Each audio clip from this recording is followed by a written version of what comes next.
जय माता रानी दोस्तों, मैं सीमा आप सभी का स्वागत करती हूँ आपके अपने चैनल राधा कृष्ण ऑफिशियल में। उम्मीद करती हूँ आप लोग बहुत अच्छे होंगे। तो ये बताने के लिए कमेंट बॉक्स में जय माता दी जरूर लिखिएगा।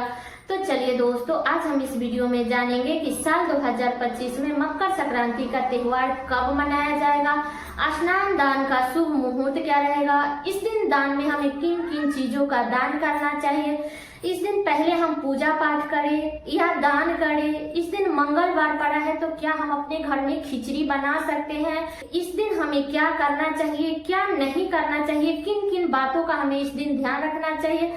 तो इसी प्रकार के बहुत सारी महत्वपूर्ण बातें आज हम इस वीडियो में जानेंगे। तो आप लोग वीडियो के लास्ट तक बने रहिएगा। आप लोगों को मकर संक्रांति से संबंधित सभी महत्वपूर्ण बातें जानने को मिलेगा। तो चलिए वीडियो को शुरू करते हैं और जान लेते हैं सभी महत्वपूर्ण बातें। तो सबसे पहले आप सभी को मेरी तरफ से मकर संक्रांति की ढेर सारी शुभकामनाएं।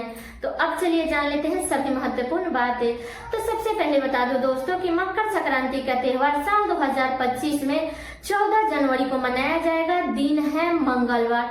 तो इस दिन 13 जनवरी को पूर्णिमा है और 14 जनवरी को मकर संक्रांति का त्योहार मनाया जाएगा। बहुत सारे लोग बोल रहे हैं ना कि 15 जनवरी को मकर संक्रांति का त्योहार है। तो देखिए 2 दिन में होता ही है मकर संक्रांति का त्योहार। एक तो 14 को मनाइए या 15 को मनाइए, लेकिन अब की बार साल 2025 में 14 जनवरी को ही मकर संक्रांति का त्योहार मनाया जाएगा। तो इस दिन से हमारे घर के सारे शुभ और मांगलिक कार्य शुरू हो जाता है। जो 1 महीने के लिए रुका हुआ था वो अब सारे कार्य अब हम लोग कर लेंगे मकर संक्रांति के बाद से, ठीक है। तो मकर संक्रांति के दिन तो सबसे पहले हमें सुबह में जल्दी उठना चाहिए। और बता दूं कि मतलब कि जो भी व्रत त्योहार आता है ना, तो उस दिन मलेच्छ हमारे शरीर पे घेरता है कि किसी तरह हम इसको उठने ना दे, ठीक है। और वैसे भी मतलब थोड़ा सा ठंडी भी है तो शरीर में थोड़ा अजीब सा होता है कि थोड़ा और सो ले। तो लेकिन हमें उस दिन अपने मतलब शरीर में आलसीपन नहीं लाना है। आप लोग सुबह में उठ जाइएगा। और बता दो कि जिनके बच्चे छोटे हैं ना, तो उन्हें थोड़ा सा लेट से भी उठेंगे तो वो लोग चलेगा, क्योंकि बच्चे को देखना सबसे ज्यादा जरूरी है। तो आप लोग इस दिन सुबह में उठ करके अपने घर के अच्छे से साफ सफाई कीजिएगा, क्योंकि ये जो खरमास होता है ना, ये एक प्रकार का छूत ही होता है। इसलिए इस दिन अपने घर में झाड़ू पोछा जरूर करनी चाहिए। इस दिन अपने घर में गंगा जल का छिड़काव जरूर करनी चाहिए, ठीक है। तो इस दिन आप लोग साफ सफाई करके इसके बाद में स्नान कर लीजिएगा। और बता दो कि स्नान करने से पहले आप लोग दान की सामग्री निकाल करके और रख करके तब जाइएगा स्नान करने। नहीं तो अगर आप स्नान करने के बाद जो ही सामान छुइएगा ना, वो सारे चीज दान में गिना जाता है। इसलिए आप लोग दान की सामग्री निकाल करके तब आप लोग स्नान करने के लिए जाइएगा। अगर आप लोग नदी सरोवर में स्नान करने जा रहे हैं, क्योंकि मकर संक्रांति के दिन नदी सरोवर में अगर आप स्नान करने जाते हैं तो उससे कई गुना हमें पुण्य फल की प्राप्ति होती है। तो बहुत सारे लोग नदी सरोवर में जाते हैं। तो अगर आपके आसपास में नदी सरोवर है तो आप लोग जरूर जाएं, नहीं है तो घर के जल में गंगा जल मिला करके आप लोग स्नान कर लीजिएगा। और बता दूं कि देखिए अगर आपका स्वास्थ्य सही नहीं है, इसमें तो ऐसे ठंडे जल से ही नहाया जाता है, लेकिन अगर आपका स्वास्थ्य सही नहीं है तो आप लोग गर्म पानी से भी नहा लीजिएगा, ठीक है। लेकिन इस दिन स्नान सभी फैमिली सदस्य को करनी चाहिए। तो आप लोग स्नान कर लीजिएगा। एक बात और बता दूं कि गर्म पानी में आप लोग गंगा जल मत मिलाइएगा, ठीक है। तो इस दिन सभी सदस्य को स्नान करनी चाहिए। इस दिन सभी सदस्य को दान करनी चाहिए। तो आप लोग एक बड़ा सा परात में हर किसी के लिए निकाल करके सारा सामग्री रख दीजिएगा। तो इस दिन जो दान करने की जो सामग्री होती है ना, अगर उड़द मिल जाती है तो बहुत ही अच्छी बात है। उड़द, चावल, दाल, सब्जी और मुरमुरे की लाई, तिल की लाई, चिवड़ा, यही सब दान किया जाता है। तो आप लोग पहले ही ये सारी सामग्री निकाल करके और रख दीजिएगा। स्नान करने के बाद, वस्त्र धारण करने के बाद आप लोग सबसे पहले दान कीजिएगा। इसके बाद में सूर्य भगवान को जल दीजिएगा। इसके बाद आप अपने पूजा मंदिर में पूजा कीजिएगा। और बता दो कि सूर्य भगवान के जल में भी हमें तिल, फूल, अक्षत, गुड़, यही सब डाल करके हमें सूर्य भगवान को जल देनी चाहिए। तो और दिन आप लोग जल दे रहे हैं नहीं दे रहे हैं कोई दिक्कत नहीं है, लेकिन आपको मकर संक्रांति के दिन सूर्य भगवान को जल जरूर देनी चाहिए, क्योंकि ये सूर्य भगवान का ही व्रत होता है। इसलिए इस दिन सूर्य भगवान को जल जरूर देनी चाहिए, ठीक है। और बता दो कि इस दिन आप अपने पूजा मंदिर में भगवान के भोग में भी दही, चिवड़ा, तिल के लड्डू भगवान को भोग भी लगाइएगा। और शाम के समय में जो खिचड़ी बनता है ना घर में, तो उसी खिचड़ी का भोग लगाया जाता है। तो मतलब बिना लहसुन प्याज के बना करके भगवान को भोग लगा दीजिए, इसके बाद उसमें लहसुन प्याज डालिएगा। ठीक है, तो ये भी बातें क्लियर हो गई। और बता दो कि इस दिन हर किसी को स्नान करना चाहिए। मान लीजिए आपके घर में छोटा बच्चा है या ज्यादा बुजुर्ग आदमी है, तो उन लोगों को भी आप लोग हाथ पैर धुला करके और उनका कपड़ा चेंज करवा दीजिएगा। ठीक है, लेकिन ऐसे हमें नहीं छोड़नी चाहिए। और छोटा भी बच्चा क्यों ना हो, गोदी का भी बच्चा है, तो उससे भी इस दिन दान जरूर करवानी चाहिए। और बता दूं कि बहुत सारे जगहों पर ना वो लेने वाला नहीं रहता है, जो ही हम दान करते हैं वो लेने वाला नहीं रहता है। तो अगर आपके पास में मतलब वो पंडित ब्राह्मण है, वो लेने वाला है, तो आप लोग उसको दे दीजिएगा। अगर नहीं है तो आप लोग पैसे का भी दान करके और उसको किसी मंदिर में दान पात्र में आप लोग डाल दीजिएगा। ठीक है, तो ये बातें क्लियर हो गई। और बता दूं कि इस व्रत में तिल का बहुत अधिक महत्व होता है। ठीक है, तो आप लोग तिल डाल करके, अगर काला वाला तिल मिल जाता है तब तो बहुत अच्छी बात है, नहीं है तो आप लोग सफेद वाला तिल भी डाल करके 4 दाना डाल के बाल्टी में आप लोग स्नान कर लीजिएगा। तिल डाल करके सूर्य भगवान को जल दीजिएगा। तो सूर्य भगवान के जल में आप लोग अक्षत, तिल, फूल, रोली, गुड़, यही सब डाल करके हमें सूर्य भगवान को जल देनी चाहिए।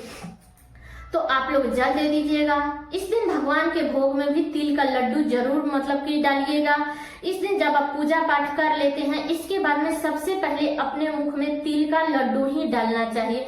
चाहे फैमिली में जो ही सदस्य हैं, सभी को सबसे पहले मुख में तिल का लड्डू ही डालनी चाहिए। ठीक है, तो ये बातें क्लियर हो गई कि इसमें तिल का बहुत अधिक महत्व होता है। और अगली बातें बता दूं कि बहुत सारे लोग बोल रहे हैं ना कि मंगलवार दिन पड़ा है तो हम इस दिन खिचड़ी कैसे बनाएंगे। तो सही बात है, मंगलवार के दिन चावल और दाल एक में मिक्स करके नहीं बनानी चाहिए। लेकिन बता दूं कि व्रत त्योहार में इतना नहीं देखा जाता है, तो इसमें आप लोग बना सकते हैं, कोई दिक्कत नहीं है। ठीक है, और बता दूं कि जिनके भी पीरियड आए हैं ना, तो वो लोग मतलब मंगलवार के दिन पर है तो आप लोग किसी भी प्रकार का बाल धो लीजिएगा। लेकिन अगर आपका मतलब 5 दिन 7 दिन नहीं हुआ है तो आप लोग बाल धो करके स्नान कीजिएगा, लेकिन भगवान को भोग मत लगाइएगा, पूजा पाठ मत कीजिएगा। आपके घर में बच्चे हैं या मतलब पति है तो उनसे आप लोग पूजा पाठ उनसे भोग लगवा दीजिएगा, लेकिन आप पूजा पाठ मत कीजिएगा। और जिनके भी पीरियड आए हैं उन्हें गंगा जी में स्नान करने नहीं जाना चाहिए, इस बात का ध्यान रखिएगा। ठीक है, तो ये बातें क्लियर हो गई। और बता दो कि इस दिन जो ही मतलब कि जेंट्स लोग आपके घर में पुरुष लोग हैं तो उनका जनेऊ जरूर चेंज करा दीजिएगा, क्योंकि इस दिन जनेऊ चेंज कराया जाता है, तो उनका जनेऊ चेंज करा दीजिएगा। और बता दो कि इसी दिन से महाकुंभ का मेला भी आरंभ हो रहा है। मतलब 13 जनवरी से ही महाकुंभ का मेला आरंभ हो रहा है, पूर्णिमा के दिन से। तो जो लोग भी स्नान करने जाना चाहते हैं ना कुंभ मेले में, तो वो लोग जरूर जाएंगे, क्योंकि 1 महीने के लिए कुंभ का मेला लग रहा है, तो आप लोग जरूर जाइएगा। तो ऐसे तो 13 जनवरी से ही कुंभ का मेला आरंभ हो जा रहा है पूर्णिमा के दिन से, लेकिन शाही स्नान 5 दिन पा रहा है, पूर्णिमा के लेकर के 6 दिन शाही स्नान पा रहा है। तो आप लोग मतलब जैसे कि 14 जनवरी से लेकर के और 26 फरवरी तक इसी बीच में शाही स्नान होगा। तो जो लोग भी जाना चाहते हैं जरूर जाएंगे, क्योंकि 1 महीने के लिए कुंभ का मेला शुरू हो रहा है 13 जनवरी से लेकर के और 26 फरवरी तक। तो इसी बीच में आप लोग जरूर जा करके एक बार प्रयागराज में डुबकी जरूर लगाइएगा। तो बता दूं कि पहला जो शाही स्नान होगा ना वो 14 जनवरी को होगा। तो 14 जनवरी को अगर आप लोग जाना चाहते हैं तो जरूर जाइएगा। अगर आप लोग नहीं जाना चाहते हैं तो आप लोग 1 महीने में कभी भी जा करके प्रयागराज में एक बार डुबकी जरूर लगाइएगा। तो पहला शाही स्नान 14 जनवरी को है, जिस दिन मकर संक्रांति है। दूसरा शाही स्नान 29 जनवरी को है, मौनी अमावस्या के दिन। तो आप लोग इस दिन भी अगर जाना चाहते हैं तो जा करके स्नान कीजिएगा। तीसरा शाही स्नान 3 फरवरी को है, जिस दिन बसंत पंचमी है, सरस्वती पूजा है। तो इस दिन तीसरा शाही स्नान है। चौथा शाही स्नान 12 फरवरी को है, जिस दिन माघ का पूर्णिमा है। तो इस दिन चौथा शाही स्नान है। और 5वां और आखिरी जो शाही स्नान है वो 26 फरवरी को है, महाशिवरात्रि के दिन। तो इन 5 दिनों में आप लोग अगर जाना चाहते हैं, शाही स्नान करना चाहते हैं, तो आप लोग जरूर जा करके कर लीजिएगा। ठीक है, अब चलिए जान लेते हैं स्नान दान का शुभ मुहूर्त। तो देखिए इस दिन तो मतलब सुबह से ही स्नान करना लोग शुरू कर देंगे, लेकिन सुबह में 9 बजे से लेकर के और शाम के 5:30 बजे तक स्नान करने का जो शुभ मुहूर्त है वो इसी बीच में आप लोग स्नान दान कर लीजिएगा। लेकिन जो लोग भी ब्रह्म मुहूर्त में कर लेते हैं उनके लिए तो और ही अच्छी है। ठीक है, तो सारी बातें क्लियर हो गई मकर संक्रांति से संबंधित। उम्मीद करती हूँ कि आप लोगों के लिए वीडियो बहुत ही उपयोगी होगा। तो ये वीडियो मेरा यहीं तक का था। कैसा लगा ये वीडियो आप लोग कमेंट करके जरूर बताइएगा।